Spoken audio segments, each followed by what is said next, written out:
जय श्री राधे। हम इंसान को अगर थोड़ी सी भी तकलीफ होती है तो हम भगवान को दोष देने लगते हैं कि भगवान हमको कितना कष्ट दे रहे हैं। क्या हम अपने नसीब में यही लेके आए हैं?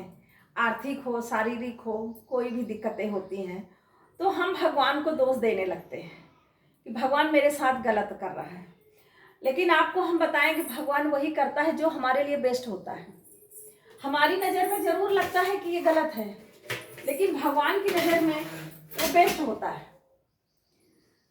हम इंसान होके सहन नहीं कर पाते हैं, तड़प उठते हैं। और आप सोचिए कि भगवान जब जब जन्म लिए तब तब उन्होंने दिखाया है कि मैं भगवान होके अगर इतना कष्ट सह सकता हूँ तो आप लोग इंसान होके थोड़े से में ही क्यों विचलित हो जाते हो। राम एक राजा के घर में जन्म लिए, लेकिन जिंदगी भर कोई सुख उन्होंने नहीं भोगा।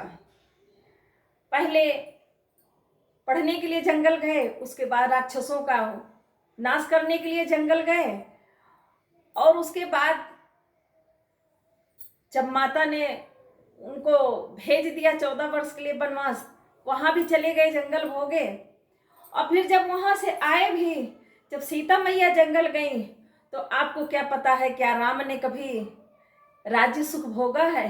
कतई नहीं।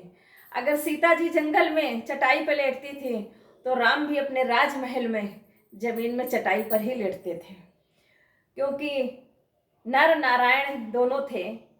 मतलब राम विष्णु जी हैं और सीता लक्ष्मी जी हैं। अगर लक्ष्मी को कष्ट मिल रहा है तो विष्णु जी कैसे सुख भोग सकते हैं? सीता मैया एक राजा की लड़की थी, लेकिन उन्होंने भी जीवन में उनके कोई सुख नहीं था। वो भी पूरी जिंदगी ऐसे ही गुजार दी। आखिरी में आप लोगों को पता ही है, धरती में समा गई। कृष्ण का भी जन्म हुआ, उसमें भी आप लोग जानते हैं कि कितना कृष्ण जी को भी तकलीफें मिली। रावण जो था इतना अत्याचारी था, इतना पाप किया, सब कुछ किया, पूरा सुख उसने भोगा, और आखिरी में मरा भी तो भगवान के हाथ मर के सीधा विष्णु लोक चला गया। कंस भी पूरी जिंदगी पाप किया, वो भी कृष्ण के हाथ मर के सीधा विष्णु लोक चला गया। ये सब तर गए। ये इतना पाप किए थे, इतना इन्होंने लोगों को सताया था, फिर भी भगवान ने इनको तार दिया। कभी कभी लोग ये चीज सोचते हैं कि जो सदाचारी था, जो नियमों का पालन करता था, उसको दुख के सिवाय कुछ नहीं मिला। जो अत्याचारी था, व्यभिचारी था, लोगों को परेशान करता था, लोगों का सुख उससे देखा नहीं जाता था, और वो पूरी जिंदगी सुख भोगे और आखिरी में भगवान के चरणों में उनको वास हुआ। तो यही लोग सोच के, बहुत लोग यही सोच के पाप करते हैं कि जब रावण और कंस जैसे इंसान तर गए तो हम भी तर सकते हैं, हमें भी भगवान तार देंगे, क्योंकि उनसे ज्यादा हम पाप थोड़े कर रहे हैं। तो हम इंसान को यह समझना चाहिए, क्योंकि उन लोग सब अपने पूर्व जन्म के हिसाब से सब कुछ कर रहे थे, और भगवान इंसान के रूप में धरती पर आके हमें ये संदेश देना चाहें कि अगर हम भगवान के अवतार लेके धरती पे इतने कष्ट सह सकते हैं तो आप इंसान थोड़े से तकलीफ में विचलित मत होइए। और भगवान जो हमारे लिए करता है वो बेस्ट ही करता है। हमको लगता है कि भगवान हमारे साथ अन्याय कर रहे हैं, हमको थोड़ा सा भी कष्ट मिलता है तो हम परेशान हो जाते हैं कि भगवान हमारे साथ गलत कर रहे हैं।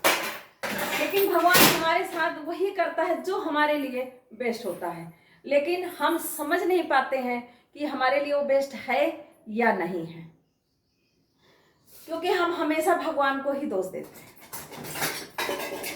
अच्छा करता है तो भी तब तो कहेंगे हाँ भगवान ने मेरे साथ अच्छा किया है, और जरा सा भी बुरा हुआ तो हम भगवान को तुरंत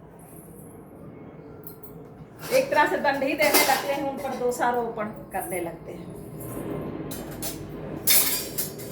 आप लोगों को मेरी बात कैसी लगी? लाइक, फॉलो, शेयर जरूर करिएगा। कमेंट करके अपने विचार जरूर मुझे दीजिए कि मेरी बातें आप लोगों को अच्छी लगती हैं या नहीं। अच्छा भी है तो भी कमेंट करिए, बुरा भी है तो भी कमेंट करिए। आपके कमेंट का मुझे इंतज़ार रहता है। कमेंट प्लीज़ ज़रूर करिए। जय श्री राधे।